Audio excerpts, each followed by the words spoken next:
What a semi-final at the FIFA World Cup 2022 we've just witnessed. It happened right behind me at the Lusail Stadium, the beautiful looking Lusail Stadium.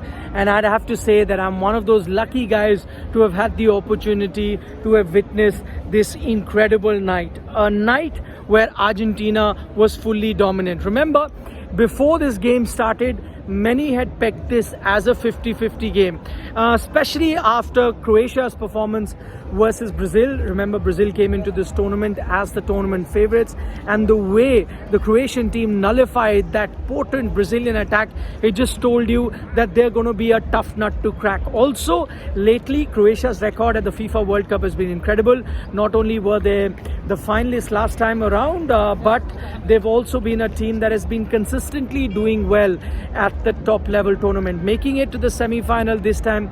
Remember, they have a very short history. The first time they made the semi-final in 1998, and in that short history they've already made 2 semi-finals and 1 final. Tells you about the kind of legacy that this Croatian team is creating. So it was going to be a tough competition, but nobody expected it to be as one-sided as it turned out to be in the end. Argentina, absolutely incredible.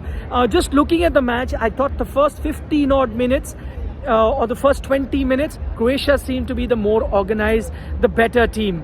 Argentina were trying to find their feet, and this is something that I noticed in the Brazil game as well. It was Croatia that dominated the first half. Brazil and another South American team found it tough to cope with them. It was the second half where the Brazilian team came into its own, and you thought maybe this is exactly how this game will also play out. But that goal that came against the run of play, and that 10-12 minute period completely shook the game in an opposite direction. It was then all the way Argentina. That penalty that Lionel Messi gets, he's been clinical after missing that penalty. I think it was against Poland that he missed that penalty. After that, he's been very clinical. Last game also converted the 2 penalties, one in the penalty shootout, one in regulation time. So he's been clinical with the penalty once again. That time he went to the left of the keeper, this time in the center. So he's been making variations in his penalty.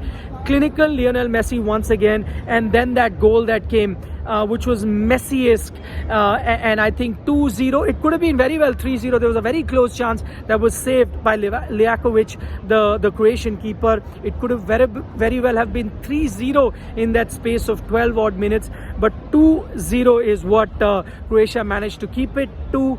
You thought maybe a comeback of sort could be possible. 2-0 is a deficit that we've seen European teams recover from. Croatia did that versus Brazil. You had Holland do that versus Argentina. Maybe it was their chance, but then it was a moment of brilliance. Guardiola, one of the best defenders of this World Cup, a people's favorite, and Lionel Messi made him look like a novice. The way he ran circles around him, I think that just showed the genius of Lionel Messi. Absolutely incredible, setting up that goal. It will not count as a Lionel Messi goal in record books, but that assist, I think it was, all that the striker needed to do was do a tap in. So completely, something that was set up by Lionel Messi. Absolutely brilliant. As I said, 4th man of the match that he's got in this World Cup. Whatever happens in the final, I don't know who's going to reach in the final, but I think that golden ball is already in Messi's hand. That's how dominant he has been in this tournament so far. Many said that it was destiny. Many said that, Diego Maradona, and that's the one song that you've heard from a lot of these Argentine fans. I put up that video on Sports Today as well. Check that out. That song that they've been singing is somewhat suggesting that Diego Maradona, looking from the skies above, is guiding Lionel Messi to another title. And Messi does seem like a man possessed. Sometimes there has been some sort of criticism against him that he's not really come good in knockout tournaments. 2014 also, he won the player of the tournament, but criticism was there that, listen, majority of his goal and his brilliance came in the round robin stage, not so much in the knockout stage. This time he's been incredible. In fact, if you look at it, Argentina have been playing knockout games after that loss to Saudi Arabia. Every game that they played after that, the 2 league games, then the round of 16, then the quarter-final, and now the semi-final. So 5 knockout games effectively Argentina have played, have won all 5 of them, and now have reached the final. I saw certain scenes of the Argentine team. After they won, they went to their fans, celebrated for a long time, a good 10-12 minutes. I saw the Argentine team dancing because the stadium was packed with Argentinian fans, and so it was kind of their, thank you to the fans for their support. The Argentinian team did. But I must also mention about the Croatian team. They may have lost, but the Croatian fans stayed till the end.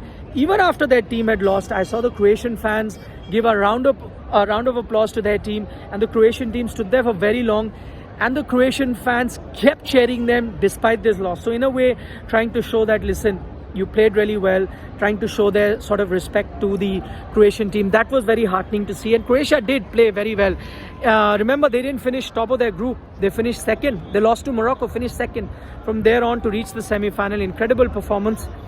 Another moment that I'll remember from this match is Luka Modric bowing out, 37 years of age, was very good in this game too. The midfield general that they've got has also won the Ballon d'Or, the Best Player of the Year award. When he was substituted towards the end, the entire stadium stood up and gave him a round of applause, including the Argentine fans. Just tells you the kind of respect that everyone has for him. So it was a game to remember. It's the game for the ages. But while I was talking to a lot of Argentine fans, they said, yes, great game, one of the best games that they've seen, but there's still one more game to go. They still want that World Cup. And I met a lady, I don't know if what she said was accurate, but she said, listen, I think the final score will be 3-1. And then she suddenly remembered and she said, I think both final victories were 3-1 in 78, 86 and this time around. So I'm not sure about that stat. I'll have to check. My memory, just straight out of hand, I can't remember. May have been true, but they are looking like a good team. They might face Morocco, they might face France, we don't know who. Of course, France are the favorites to reach there. If that was to happen, it would be the repeat of the last FIFA World Cup, where they met, I think, the round of 16, where 4-3 France won. So it'll be time for Argentina to do some payback. Remember, here they've done a payback too. 2018, the same World Cup, Croatia beat them 3-0 in the round robin stage. This time they've reversed it. They've won 3-0. Would that happen with France too? But I think we're getting ahead of ourselves. We still don't know who's going to make it to the final. Morocco, France, we'll have to wait and watch. Keep watching this space. Thanks so much for taking our time, joining us. Don't forget to subscribe to Sports Today. For the moment, Nikhil Nas signing off from the Lusail Stadium. This is also the venue of the final. See you. Bye-bye.